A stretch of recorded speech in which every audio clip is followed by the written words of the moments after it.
right, you can begin. Good afternoon, everyone. Welcome, Mr. Budu, and members of Leadership and Ethics.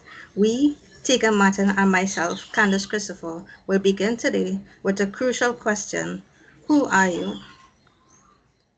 If someone was to ask you, who are you, how would you answer this question? Anyone? No? Okay. Is it a I fairly, think I, sorry? it's Victoria.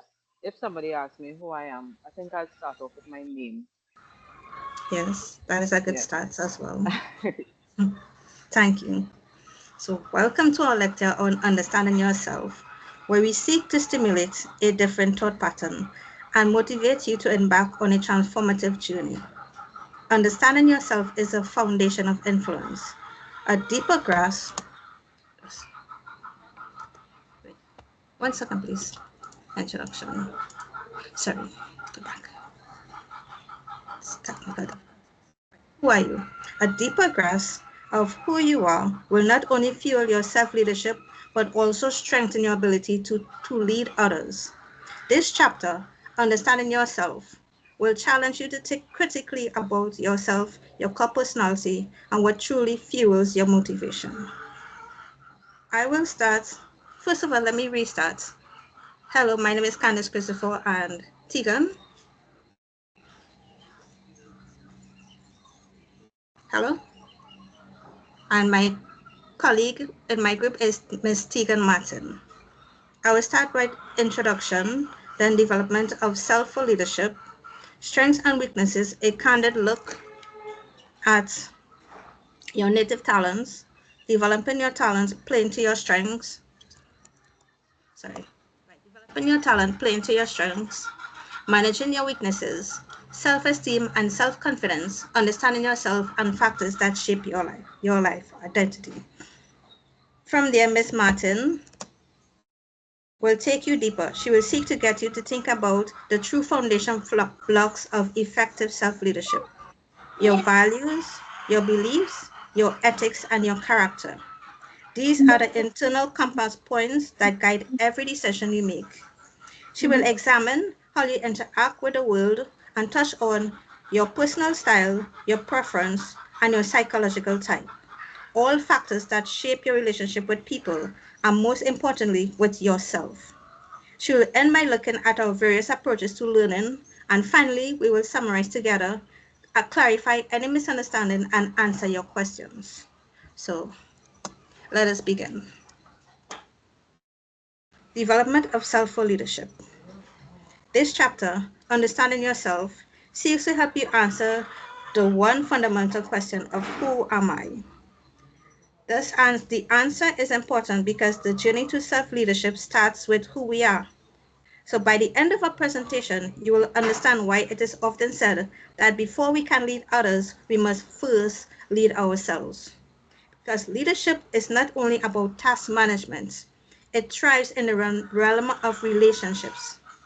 So the journey to authentic and efficient leadership begins with a deep understanding of oneself, acknowledging your strengths, your weaknesses, your values, and personality. It is about being open to growth and change, which are essential traits for any leader. So the personal thoughts and feelings that people have show different points of self-awareness. And self-awareness will be the knowledge and understanding of your own character. And we're also looking at self-concept, which is the idea or mental image one has of oneself, encompassing one's psychological and physical characteristics, qualities, skills, and status. And your self-esteem is a feeling of being happy with your own character and abilities. Right. So, self-awareness refers to knowledge and understanding. Right? So, it's essential about being aware of what makes you you. It is the foundation of leadership. When you know your inner thoughts, feelings, and motivation, wait, when you know your inner thoughts, feelings, and motivation shape your interactions with others. To be self aware, you can start by exploring the three areas: self concept, self awareness, and self esteem. So, Mr. Doc, anybody here ever heard about Peter F. Drucker. He was the father of modern management. He wrote many different books on leadership and management. And he was also the founder for the management by objective. He said to cultivate, sorry, my weakness is that I have a fear of public speaking and I'm struggling right now. But I will turn that into a strength by the end of this Yeah, presentation. but there's only you and the chickens talking there, so don't worry yourself. Thank All you, right. sir. Mr. P. Drucker. So first, I prefer light. So he said you cultivate a deep understanding of yourself, not only what your strengths and weaknesses are, but also how you learn, how you work with others, what your values are, and where you can make the greatest contribution. Because only when you operate from strengths can you achieve true excellence. We can achieve true excellence. But how do we go about accomplishing this? How do we develop ourselves for leadership? Development for leadership. Philosophy of talents. You need focus reflection. Focus reflection means paying attention to one thing as you reflect and ignore distractions. This will help you work better and get things done by putting your energy into what really matters. Focus reflection is needed if you are to see your own strengths and weaknesses, because being aware of how you prefer to think, to relate, to learn, and to find personal meaning is an important part of self-awareness skill. But once again, how do we do this? Because this skill is not something we are born with, but what we develop over time, either intentionally or accidentally through life's experiences that we reflect on. So the power and effectiveness comes from an inward journey to discover one's own abilities, strengths, and weaknesses, because no one can teach you about yourself except you. So you start with focused reflection, then you have to know your strengths and build self-confidence and self-esteem, and then learn through reflection and feedback. So these are some tips to help guide you as you think about developing yourself for leadership. There are many resources available for your use if you want further instructions. These are a few examples. Anybody here ever read any of these books or observe them on the bookshelves or in the ebooks? Peter F. Drucker's Managing Oneself. We have The Art of Understanding Yourself, Knowing Yourself, Manage Yourself to Lead Others. And my personal favorite, The Leader, Learning Enough About Yourself to Lead Others, The Art of Self-Leadership, and Finding Yourself. So,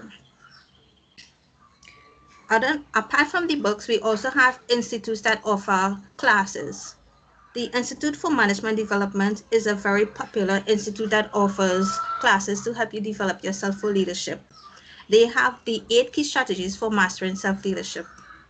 We also have the internal family system, where they basically talk about you having little parts of people inside of you. When you say, this part of me want to go to the cinema, but this part of me want to stay home. So they refer to themselves as having different parts.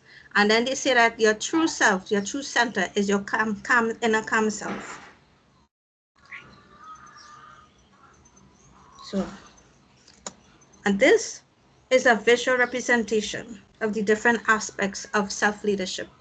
As you'll notice, you see your self-regulation, self-awareness, and your self-motivation that will either bring out your responsible side, show your potential, or open your eyes to the choices that you have available in life. Now we will move on to strengths and weaknesses. So,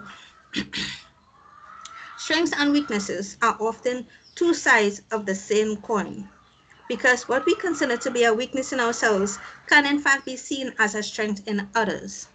Can anyone here give me something they think is a weakness about themselves?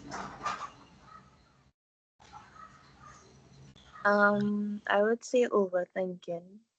Overthinking. I can turn that into a strength because as an accountant, when you are doing up your financial books, overthinking will come in handy, because if you are dealing with books where the people deal with chicken wings and you notice that all of a sudden they have a different product that have nothing to do with what they are selling, it could be a sign of money laundering. So overthinking for an accountant is a strength. So this is just to show that what we think is a weakness, other people look at it as a strength. So we already know our weaknesses because we see it in the mirror when we look at ourselves. We see it every time we try to attempt something new. We feel it in our hesitation and in our self-doubt. We feel it. What we actually need is ways to discover our strengths. So we have 5 ways here to discover your strengths.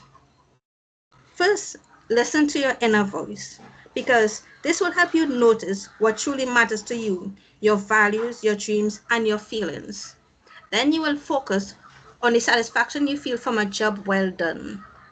So when you settle, if you have a project to do and you be like, wait, I don't think I could do this project now, and you have all these self-doubts. But then you remember last semester you did a project and you got an A from it. So that's satisfaction of a job well done. It shows you what kinds of work make you feel proud and fulfilled. Thirdly, identify things that are easy for you to learn. These are clues to your natural talents and strengths, because what we are naturally good at will be easy for us. Then you study your past, as I said before, study your past for previous successes. Looking back helps you see what you've done well before, and how you did it, which means that you can do it again. And this will give you an added confidence boost. And finally, identify your patterns of excellence, because this reveals what you're consistently good at, so you can build on it.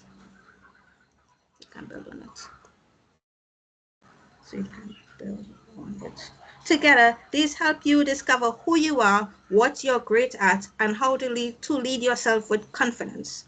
And this brings me to the concept of ikigai. Have anybody here ever heard about ikigai, a Japanese concept?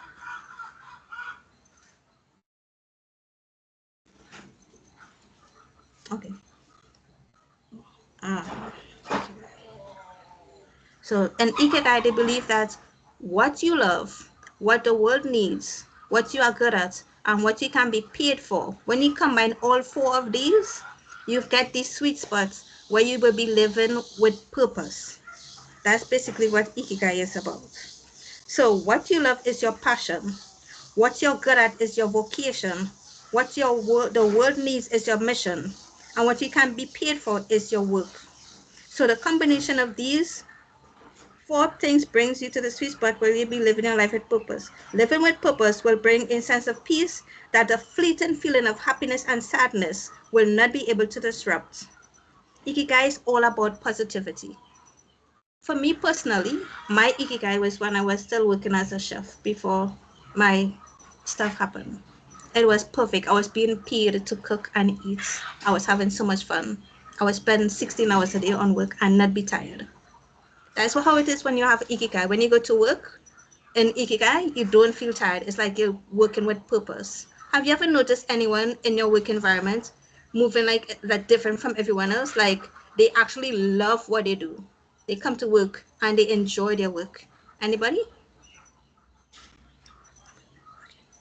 So, Yeah, that's the thing. Not really. so ikigai is all about positivity. So with that thought, we come back to the philosophy of talents and strengths.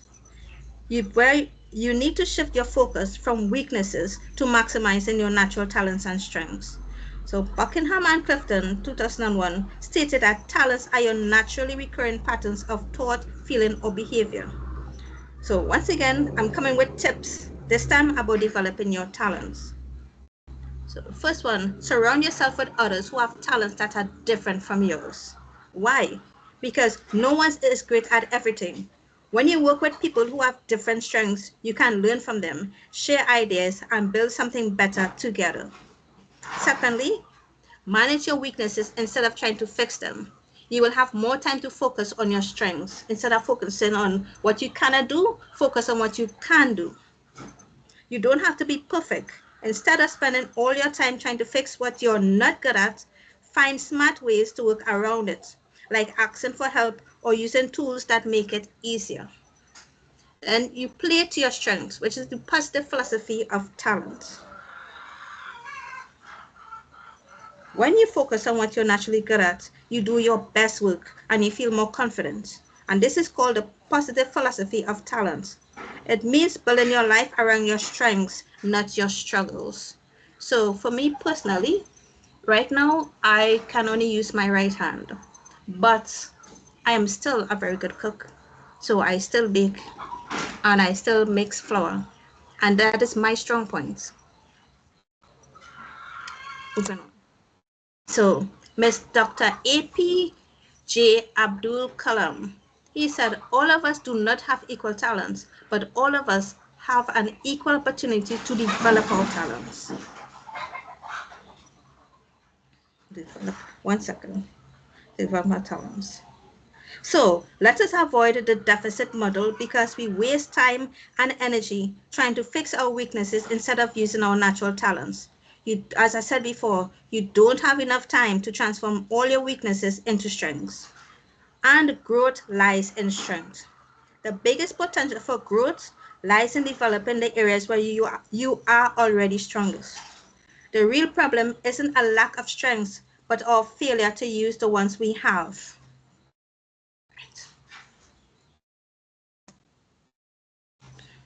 Which brings us to the dipper and bucket metaphor. The dipper and bucket metaphor was created in the 1960s by psychologist Donald O. Clifton. He used it to teach how kindness and positivity affect both others and ourselves. Imagine, everyone has an invisible bucket that can be filled or emptied. A full bucket means you feel positive and confident. An empty bucket means you feel negative and unsure. The dipper is how you interact. You fill others' buckets and your own by giving positive recognition and focusing on their talents. You empty their bucket by being negative. I am positive.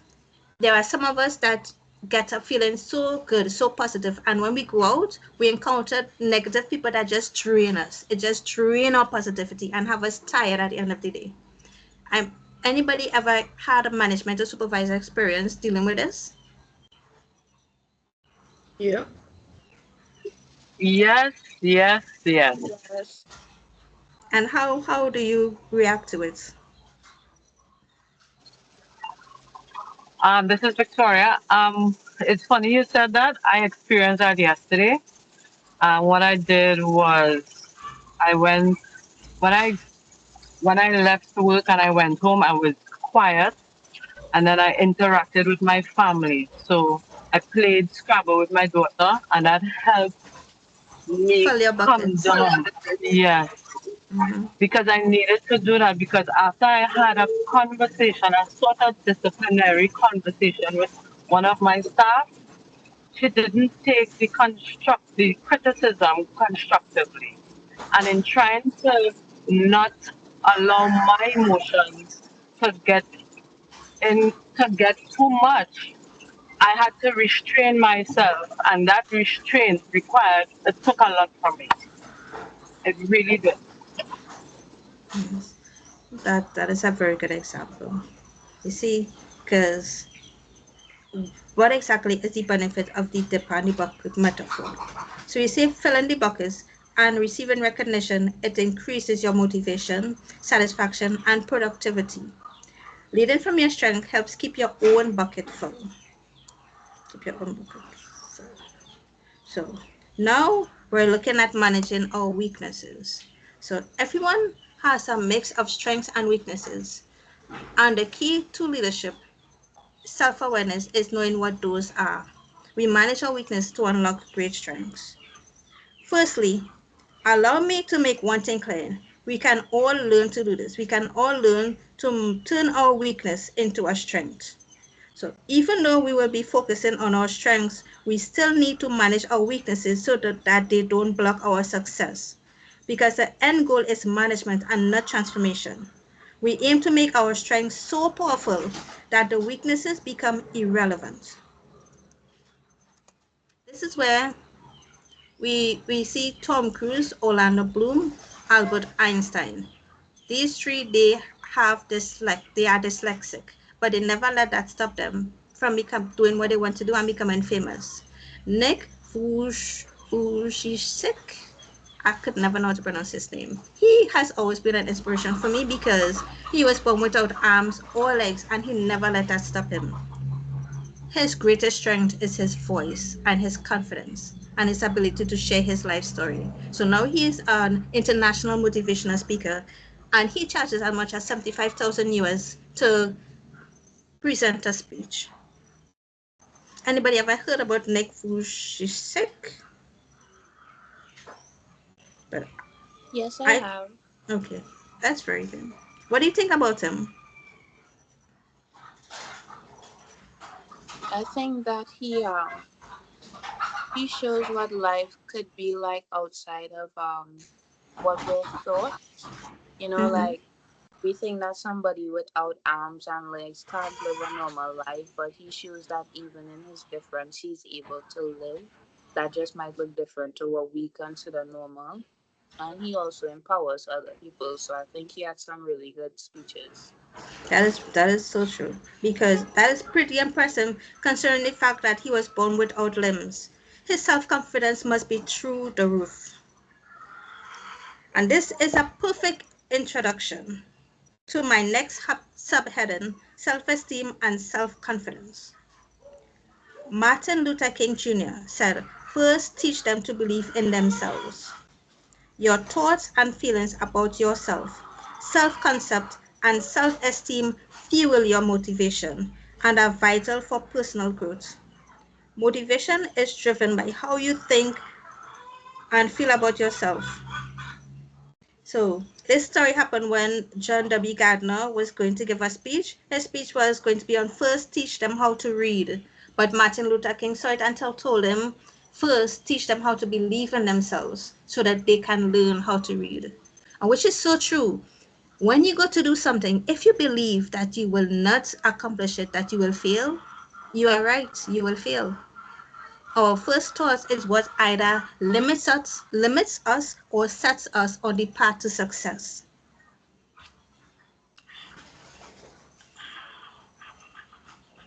So we looked at self-awareness is needed to create an accurate self-concept. So we looked at the fuel. Now we will look at the building blocks of high self-esteem. And this will start with acknowledging and honoring your strengths and addressing your weaknesses. So self-esteem forms when you see that you are growing and progressing in the areas you want to improve. This is why progress matters. High self-esteem is the result of believing what you know to be true about yourself. Low self-esteem comes from experiencing something different or better, or different or better. Example, there are some students that are very unhappy when they get a B or a B plus because all they want are A's. And while other students are just happy to pass the course. That's the difference between one student and another student. So, and we should not speak about self-esteem without touching on self-confidence and self-acceptance. Self-confidence is the belief that you can rely on your strengths, competencies, and skills to succeed.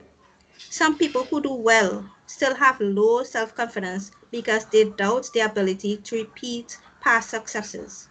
And this is where self-acceptance comes in. Self-acceptance is often a crucial and difficult task because it means recognizing the difference between things that cannot be changed and things that can be changed. Things about ourselves that cannot be changed because we are poor, because rich people doing everything. We can't change our heights. We can't change the color of our eyes, our race. Things that we can change are abilities that we can learn. Our ability to be more patient, to not be so hasty, to learn a new language. So right. So this brings confidence. Right. So this brings us to cognitive reframing, where the theory is that to address negative feelings about unchangeable traits, you need to think differently about them. So this reminds me of the fox and the grapes. when the fox was trying to get the grapes and he couldn't, and he was like, that grape's probably so I don't even want it anymore. That was him using cognitive reframing to change around the whole perspective of that story. Maybe the reason he couldn't reach the grape was because he was a small fox who didn't have the strength or height to reach. So, and when he said, maybe the grape's sour, he was putting cognitive reframing into action. And for the incident that happened yesterday when your colleague didn't take her criticism well, you can reframe that. And instead of it turning into a negativity, you can turn it into a positive opportunity to show more tolerance and more patience. And understand that sometimes people, their issues show up on work and it's not to take it personal, cognitive reframing. So we now reach to the heart of the matter, understanding yourself. This section of the chapter discusses some of the factors that shape your identity and how much of it is influenced by nurture as opposed to nature. What makes you who you are, the way you think, your temperament, your personality, and your ability to overcome great obstacles. What factors influences these? Nurture versus nature.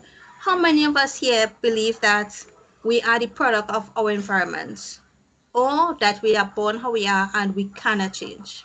Anybody here have that mentality that I am who I am, I cannot change, take me as I am?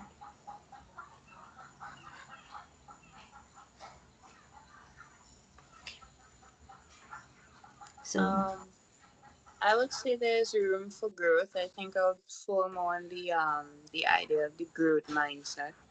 nurture, the nature over nature debates, yeah. Because nature looks at the traits you are born with, while nature looks at the environment you grew up in and the things you have learned. And then we're looking at choice is everything. The power of self-awareness and choice, where awareness is key. Choice is everything. Through self-awareness, we increase our power to choose and freedom to change. You can choose to change. While you can't change your genetics like race or gender, you can intentionally choose to develop desired traits or skills by bringing learned behavior into your awareness.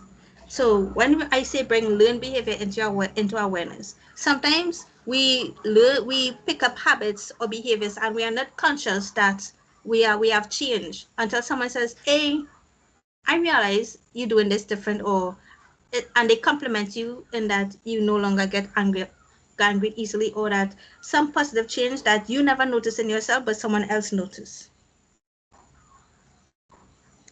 So basically be conscious and aware of the change in your behavior over time. Even if you can't change how others perceive you because of their biases, you can be authentic in striving to be the person you want to be. So this enlightened thought, be authentic, brings us to understanding individuality and human behavior, because discussing self-awareness is a form of studying individuality. It's normal to be uncomfortable with being categorized or stereotyped, but if we are able to practice cognitive reframing, we can switch it up and welcome it as an opportunity for personal insights. By doing this, you can see that you are unique and normal, and better understand how others may be similar or different from you. But how? How do I get to understand myself to the point where I know who I am? First, you examine your personality and experiences. Then you have to be honest about your talents and limits. Plus, you must learn from both your success and your failure. Anybody remember Curry Marcel? He was the young man who graduated and became a lawyer from out of Beetham, and now he's representative for Laventille West. And I think just last week, he brought out a debate and almost caused a riot in Parliament. I always love watching him. So here's an example, and Dr. Wayne Frederick had many medical issues that would have stopped a normal person from pursuing medicine or even becoming a surgical doctor. But he went on to become an oncology doctor. And now I believe he's the president of a university. And Oprah Winfrey, she overcame great obstacle to become famous and a motivational speaker. So Kareem Marcel, Dr. Wayne Frederick, and Oprah Winfrey are living proof that nurture, the environment, support, and experiences we receive can shape greatness. But the real key lies in the combination of nurture and nature, powered by self-awareness and choice. So we refer to factors that shape your identity. The factors that shape your identity. Do you really believe your family background, gender and age, religion and values, social class, and life experiences? How many of us here believe that this actually helps shape us into who we are today? Your family really have an effect on who you are? Or your family don't matter? Anybody? I would say it does matter. Um, and the reason why I say that is because whether you have a family or you don't, it would affect you. Because, for example, somebody that doesn't have much family around to interact with, they could suffer negatively, you know, True, true, because they would want to have that sense of belonging. And for some people, they have a good experience where they have a good family, or for some, they might just go no contact with theirs. So I think the presence or the absence of a family still matters. true. That's so very true. Anybody else have an opinion to give?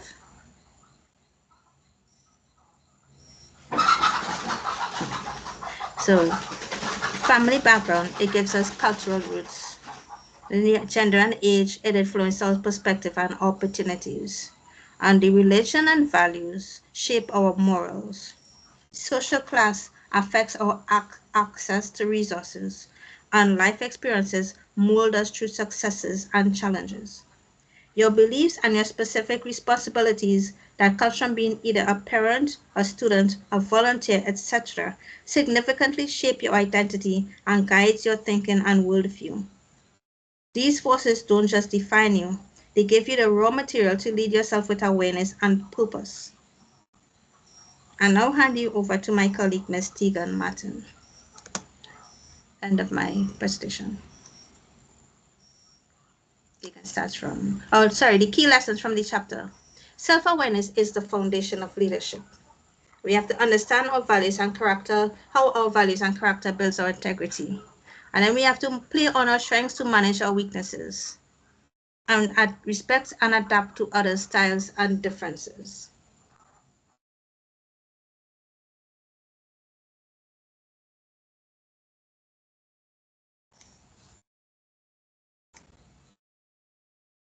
The end for me. Ms. Tegan? Hi. Can you change to the next slide, please? Thank you, Candice. Good evening, everyone. Just to reintroduce myself, my name is Tegan Martin, and today we're going to continue exploring a critical element of leadership, which is understanding yourself.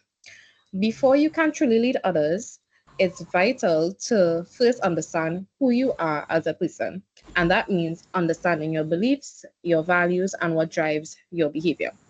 And this part of this presentation is based on pages 131 to 147 from Exploring Leadership by Comeves, Lucas, and McMohan. And it dives deeper into the idea that effective leadership starts from within. If we don't know what we stand on or why we do things we do, we won't be able to guide others in a meaningful way. And over the next few slides, we will be discussing the theory behind leadership, self-awareness, and how it links to core concepts like values, beliefs, ethics, and character. These are all important aspects that shape our leadership style, both now and in the future. And leadership isn't a one size fits all, and understanding your own unique approach is key to becoming a better leader. And the goal of this session isn't just to talk about these concepts in theory, it's to help you connect these ideas to your own personal experiences and leadership style. How do your values and beliefs show up in a way that you lead? And how can awareness of your activities not activity, of your character influence your decisions and actions as a leader. And as we go through this material, I want you to think about these principles and how it can apply to you. And by the end of the session, I hope each of you will walk away with a clearer sense of who you are, what you stand for, and how you can shape your approach to leadership both now and as you continue to grow in the leadership journey. So, just so you all know, I have a couple activities for you, so I would appreciate if everyone participates. Just to test it out, if you can hear me, give me a thumbs up.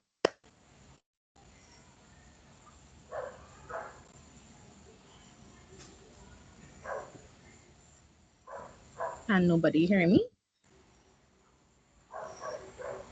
Yeah, we put in the thumbs up. I'm not sure if you've seen it. I'm not hearing it, but okay, cool. Okay, so and this next slide.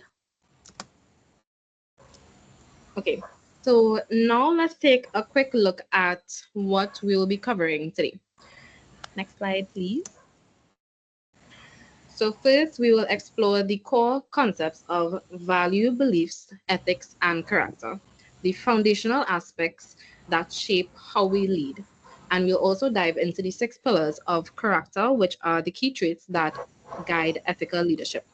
Next, we'll look at personal style preferences, which would essentially deepen the understanding of your own style and how it influences your approach to leadership. Finally, we'll touch on approaches to learning, since knowing how you learn best can make a more effective leader and how you help to grow. By the end of the session, you'll have a better understanding of these concepts and how they relate to your unique leadership style. Next slide. Why self-understanding matters. Self-awareness builds confidence, authenticity, enables ethical and value-based decision-making, strengthens relationships and teamwork. And there's a quote that really sums this up well, at least for me, when I was researching it. It says, leadership starts from inside out. At its core, leadership isn't just about strategy, decision-making, or managing people. It's about who you are. When you take the time to understand yourself, your values, your beliefs, motivations, and even your blind spots, you start building a solid foundation for leadership. But why does this really matter? Because self-understanding leads to confidence, not the loud, showy kind, but a quiet confidence that comes from knowing what you stand for. It also builds authenticity, and people are drawn to leaders who are real and consistent, not those who wear a mask and try to be somebody that they're not. And finally, it builds empathy when you understand yourself better. You become more capable of understanding and relating to others. Now, I want you to take a moment to think about a leader you really respect. It could be somebody famous, somebody you know personally, or even a mentor or teacher. But what I really want to know from you all is, what is it that makes them stand out to you? What quality do they have that makes them stand out to you? You can put your answer in the chat or you could put on your mics.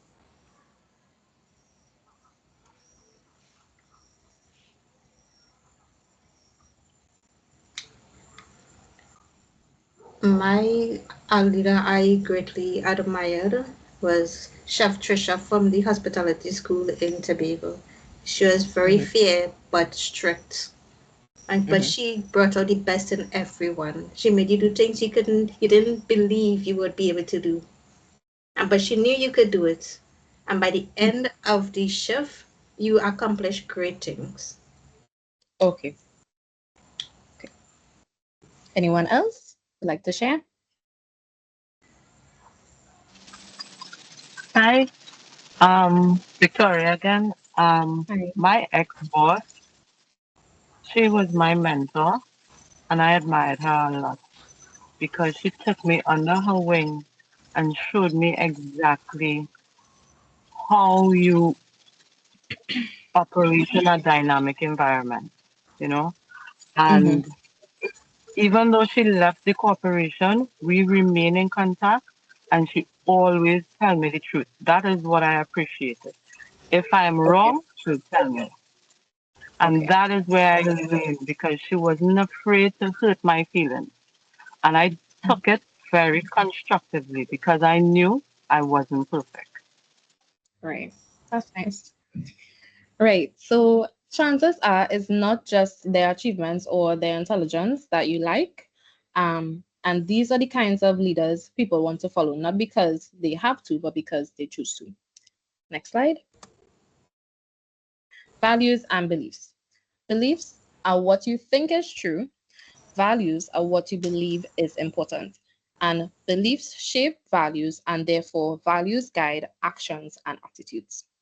Our beliefs and values form the internal compass that guides our decisions, especially when no one is watching.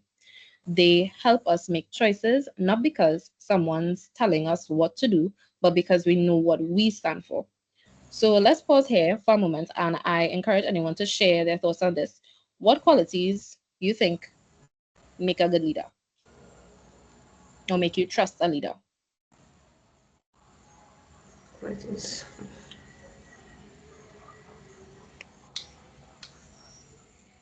Who has integrity? Mm-hmm. And I get another one. I would say a leader who's consistent. Mm-hmm. One more. And one that listens. Very good. Yes. Yes, yes, yes. Okay, so chances are the qualities you mentioned, so those are reflections of a leader's self knowledge. They come from doing the inner work of understanding what you believe and what you value. And just to tack back at what I would have said earlier, leadership starts from the inside out. And the authors of Exploring Leadership explains in this way. Beliefs are the assumptions we hold about how the world works or how people are. And from those beliefs, we develop values, which are the principles we use to guide what's right, what matters, and how we care, what we care about most. And from our values, we shape our actions and our beliefs. Think about it like a chain. Um, Beliefs equals values, values equals actions. But if anyone is in the class and they don't understand it as yet, let's break it down little further with a couple of examples. If you believe that effort leads to success, you might value perseverance. So you act by setting goals, working hard, or not giving up. Or if you believe that every person deserves dignity, you may value equality. So you act by treating people with fairness or respect, regardless of status or background. It's also important to remember that we don't come up with our values in isolation. We don't do that by ourselves. They are shaped by our families, our cultures, religions, and life experiences. But as we grow, we start to define and own them for ourselves.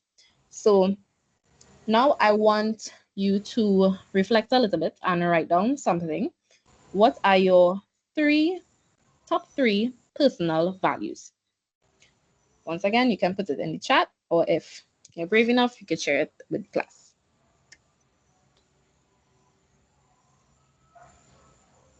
What are your top three personal values?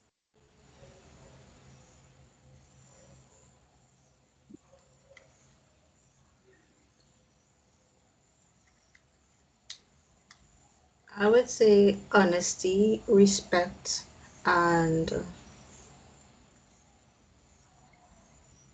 someone, well, yeah, honesty, respect, and someone who has integrity. Mm-hmm. Mm-hmm. Can I get another person?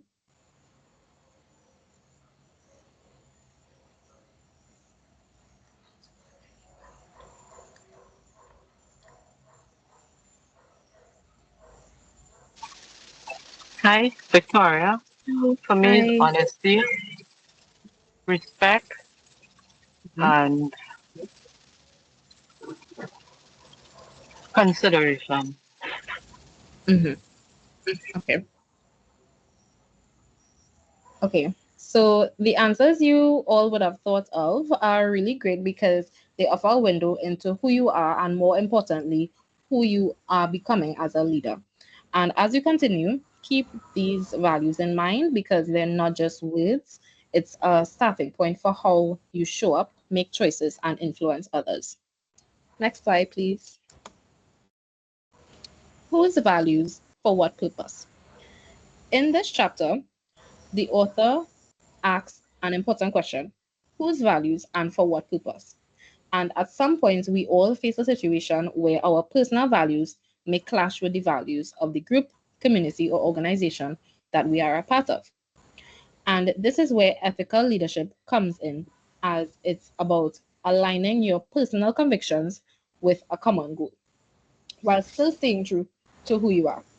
And philosopher Cicely Buck made a compelling point when she said that certain values are nearly universal. Example, things like honesty, promise keeping, and nonviolence. And these values, she argues, are essential because they make trust and cooperation possible.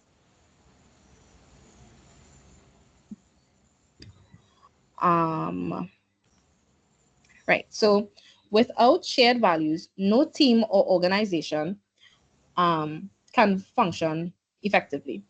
Now, I want you to think for a second about something personal. If you could recall a time when your personal values clashed with a group that you were a part of, maybe it was a time when you had a group project and they wanted to make something easier and it felt wrong to you. So you don't have to share it, but just take a quick moment to think on that.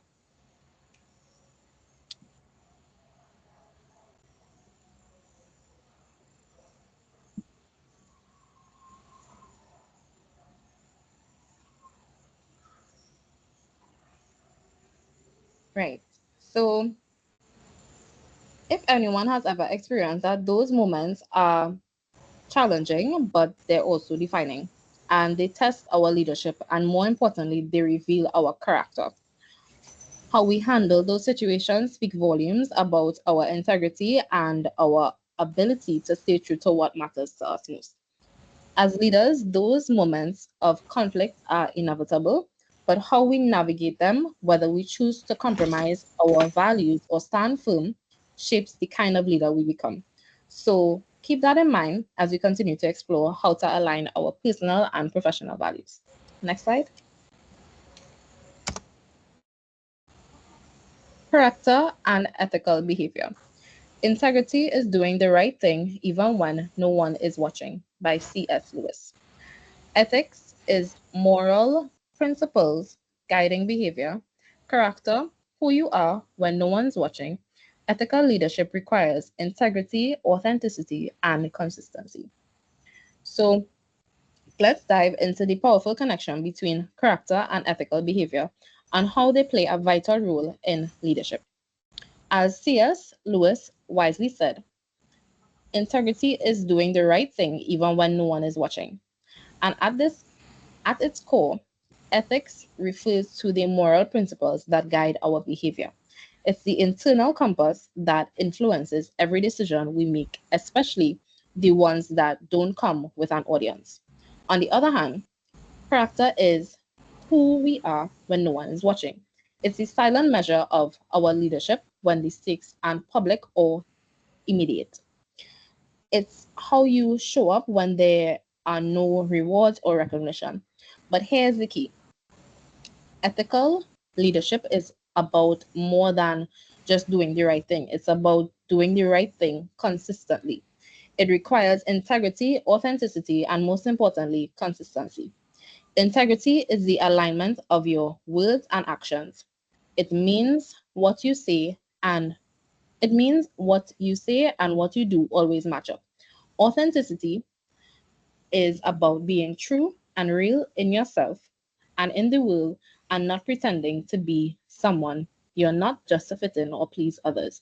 But to bring this slide all together, character is essentially the embodiment of your values through consistent behavior. It's how people experience your integrity in real time, in real life. And that consistency is the foundation of trust and the cornerstone of ethical leadership. And General Norman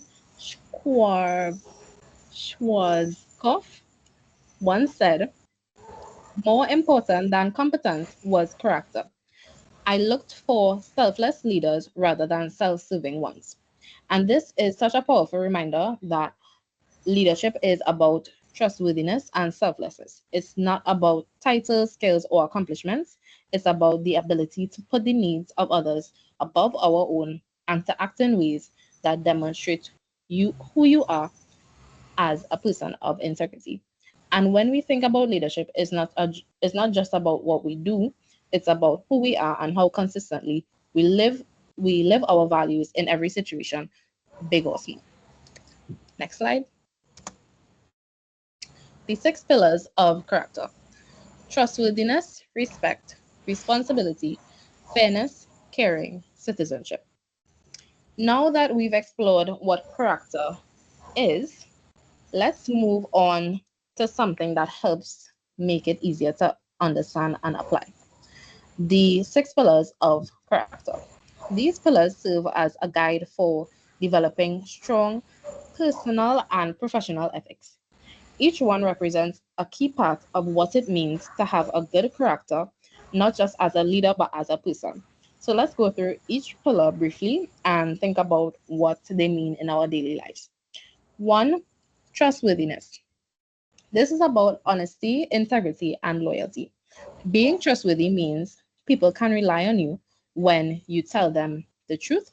Sorry, when you tell the truth. You keep your promises and you do what's right even when no one is watching. In leadership, trust is everything. So if people don't trust you, they won't follow you. 2, respect. Respect means treating others with dignity regardless of differences. It's not just about good manners, it's about listening, valuing others' opinions, and controlling how we respond, even when we disagree. A respectful leader sets the tone for a positive and inclusive environment. 3, responsibility. This means being accountable for your actions and your decisions. It, it's easy to take credit when things go well, but real responsibility shows up when we own our mistakes.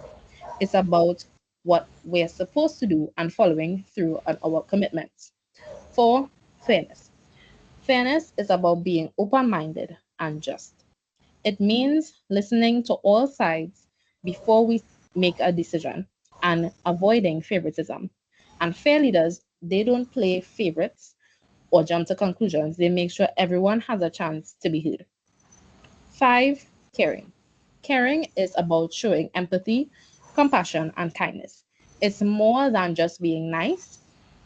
It's genuinely wanting the best for others and being willing to help when someone is struggling. In leadership, showing that you care builds trust and strengthens your team. Citizenship. Citizenship means contributing to your community and doing your part to make things better. It can be as simple as following rules, volunteering, or setting a positive example for others. Good citizens don't think about themselves, they think about the greater good. Now, what's really important to understand is that these 6 pillars are all connected. They don't stand alone, they support one another. For example, if a person who is trustworthy, they often demonstrate responsibility. Someone who is caring usually strives for fairness. And being a good citizen often requires showing respect for others. And when we strengthen one pillar, we naturally strengthen the others. That's what makes character development so powerful. It's all interconnected. So I want to hear from you all. Um, which of these 6 pillars do you personally find hardest to live by and why? Maybe it's trustworthiness because, especially in situations where honesty is difficult, maybe it's responsibility when you have a lot on your plate, or maybe fairness when emotions get involved and it's hard to stay objective. There's no right or wrong answer here. This is about self reflection and recognizing which pillar you struggle with is actually the first step in growing your character as a leader because self awareness allows you to make changes where they're needed the most. So I'd love if everyone could participate. You could turn on your mics and share your thoughts, or if you prefer to type your answers in the chat. So just to repeat the question, which pillar, wait, hold on. Which of these 6 pillars do you personally find hardest to live by, and why?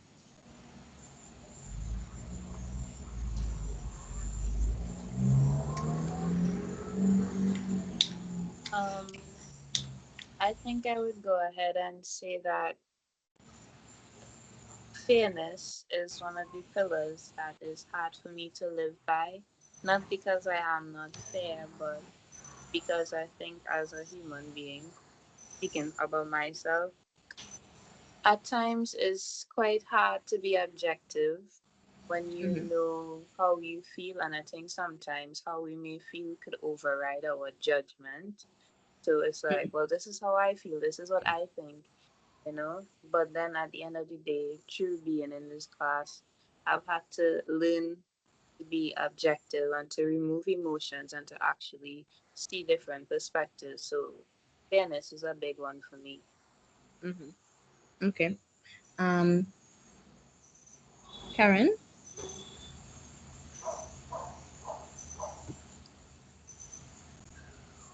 Karen, you have your hand up,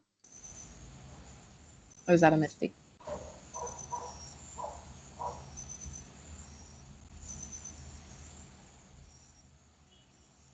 Okay, can I get someone else to answer?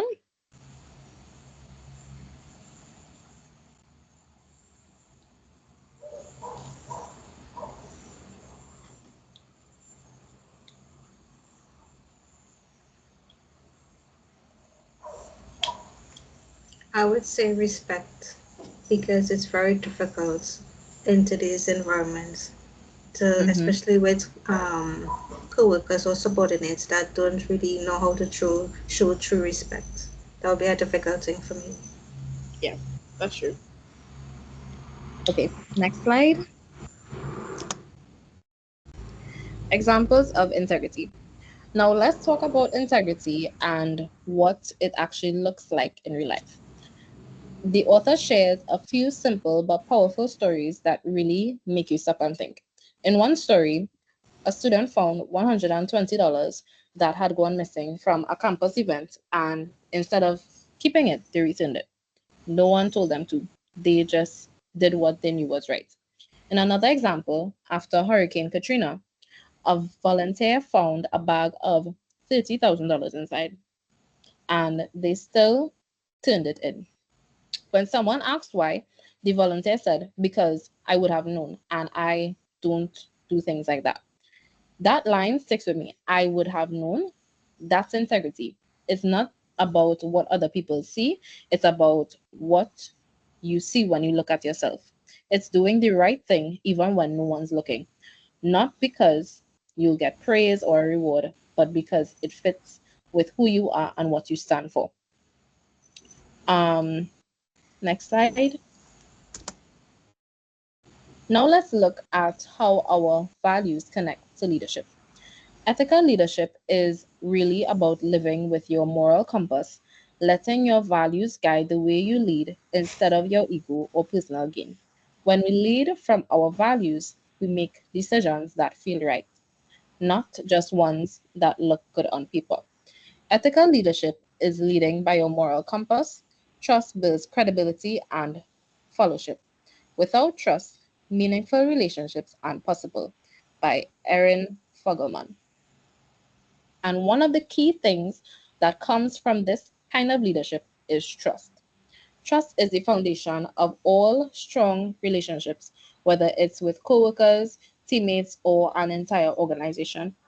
And when people trust you, they'll follow you even through uncertain times, not just because of what you do, but because of who you are.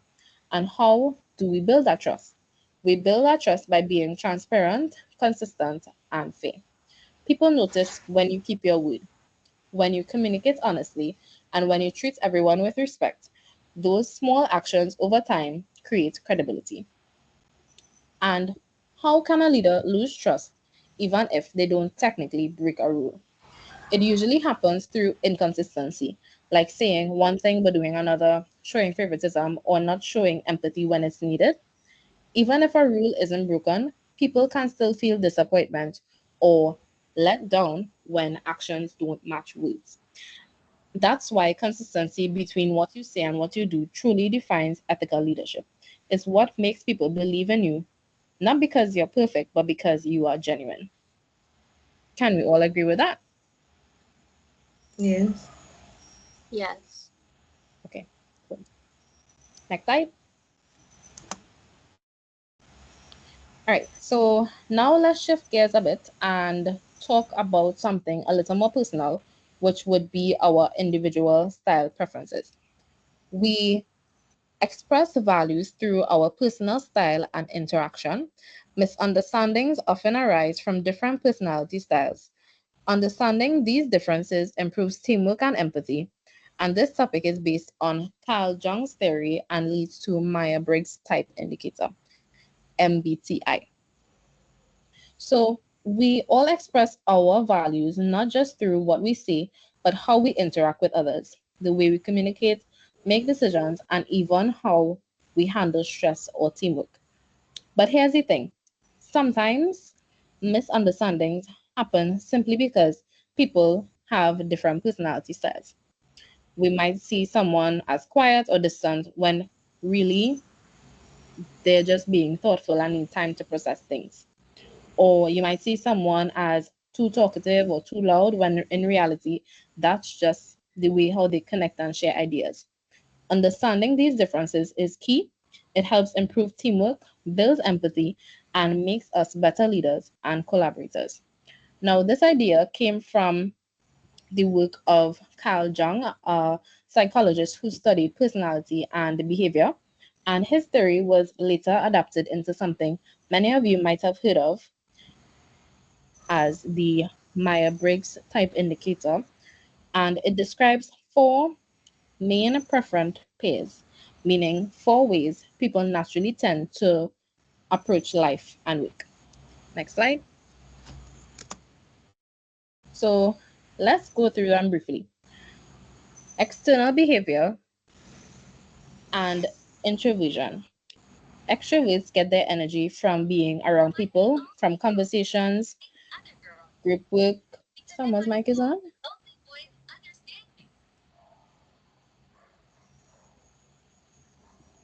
Okay. Extroverts get their energy from being around people, from conversations, group work, and external activity. Introverts, on the other hand, recharge by spending time alone, reflecting, or focusing deeply on one thing at a time. Neither is better, they just draw energy differently. Sensing and intuition. Sensing types like facts, details, and what's real and practical right now. Intuitive types like to look at patterns, possibilities, and the big picture they think about could be rather than what it is. Thinking versus feeling. Thinkers tend to make decisions based on logic and fairness, as in what makes most sense. Feelers make decisions based on empathy and harmony, as in what feels right and how will this affect others. Again, both approaches are valuable. The best leaders learn to use both depending on the situation. For judging versus perceiving. Judges like structure, clear plans, and closure. They enjoy checking things off a list and being organized. Perceivers are more flexible. They like to keep options open, adapt as things change, and go with the flow. So let's make this a little interactive. Who here thinks they are on the extroverted side? You can put your hand up for this one.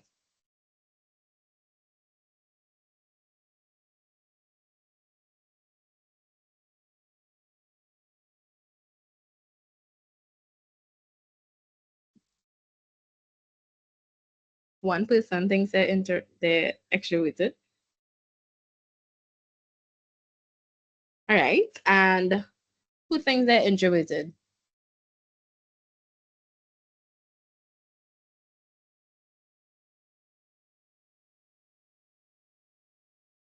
I would say I'm introverted as well. But there's always a mix, and that's the beauty of it. Neither is right or wrong. Once again, they're simply different ways of engaging with the world.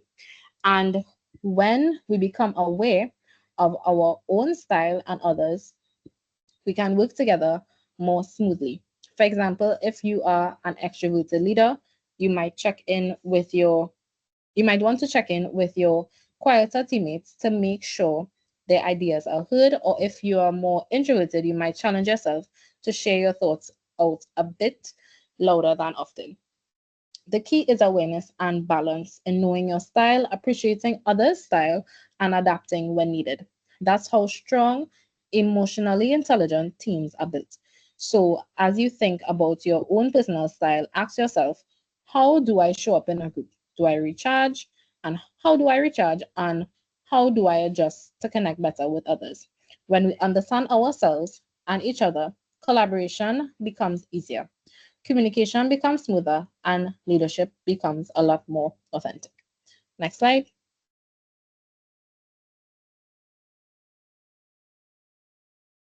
How preferences and personalities affect leadership. No one is no one type is better, but each has their strengths. Awareness helps you adapt communication and collaboration. Extroverts may lead discussions while introverts may excel in reflection and analysis. Thinkers analyze, but feelers empathize. Judges like structure, perceivers prefer flexibility, and great leaders learn to balance between preferences based on the team needs. Further, when you really start to understand your personal style, something powerful happens. You can adapt to meet the needs of different people and different situations.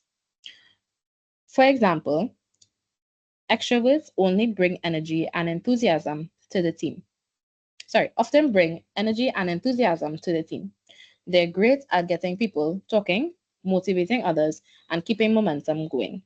While introverts being thought bring thoughtfulness and careful reflection. They help with the team. They help the team slow down, think things through, and make more balanced decisions. Then we have thinkers and feelers. Thinkers tend to make logical, evidence based decisions. They look at data, structure, and fairness. Feelers, on the other hand, naturally consider the human impact and they ask, how will this affect the people involved? Now, great leaders know how to switch between these preferences. And if you're someone who's naturally quiet or reserved, it can really help to practice speaking up when your insight or perceptive is needed.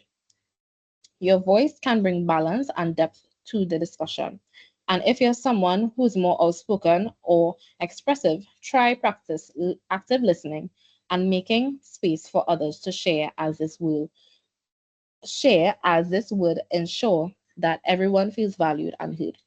That's what leadership is all about, not trying to change who you are, but learning when to adjust your approach so the whole team benefits.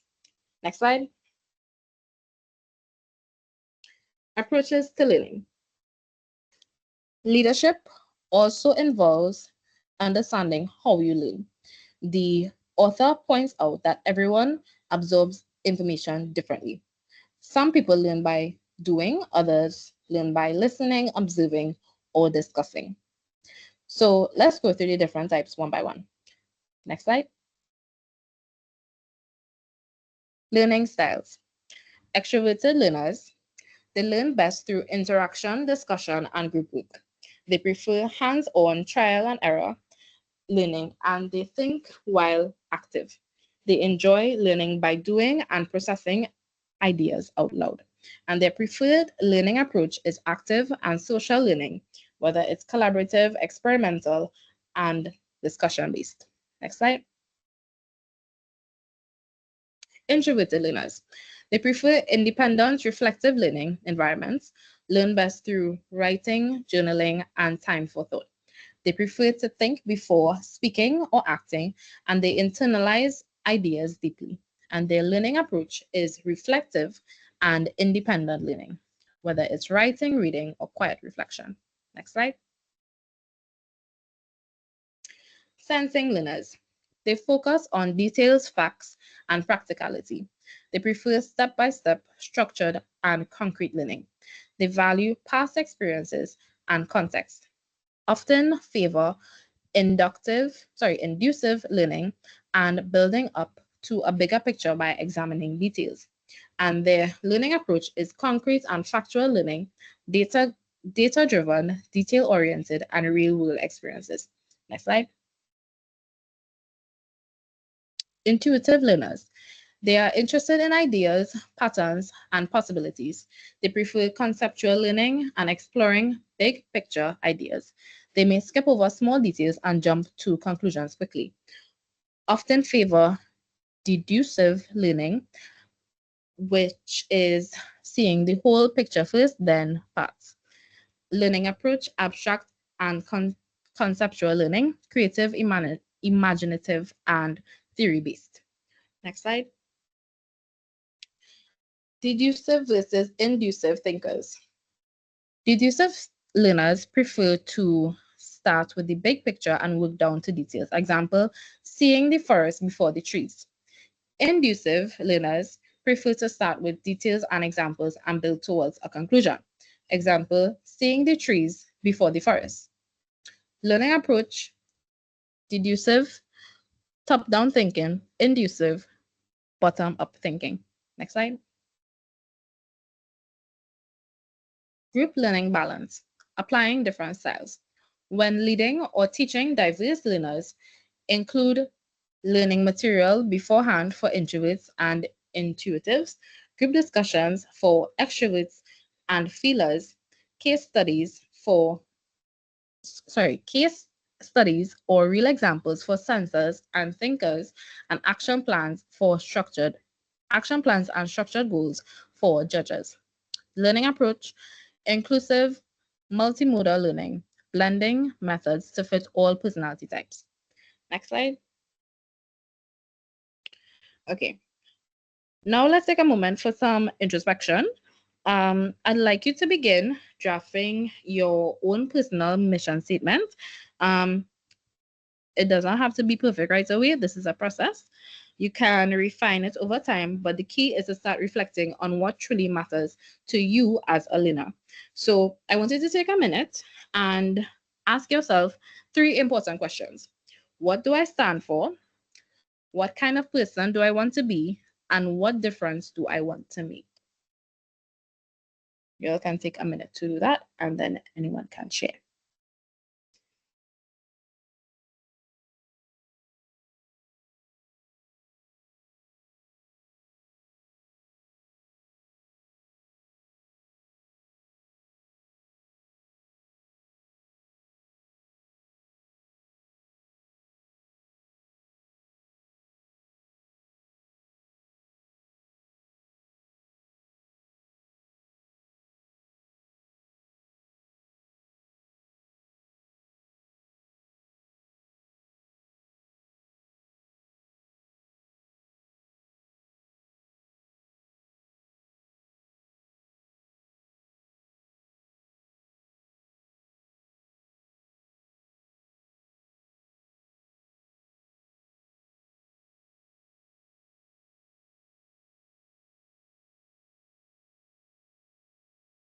Would anyone like to share afterwards?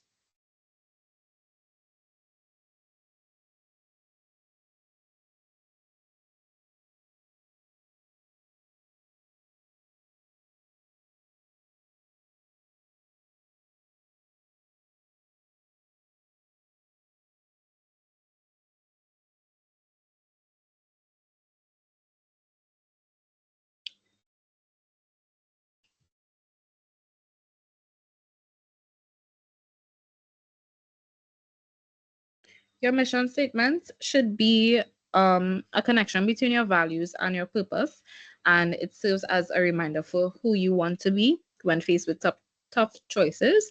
So, any moments of challenge or uncertainty, having a clear mission can help you guide back to your core beliefs and keep you aligned with your larger goals. I know it might be a thinking piece right now, so I would move on to the next slide. Next slide. Chapter summary. Leadership starts with self-awareness.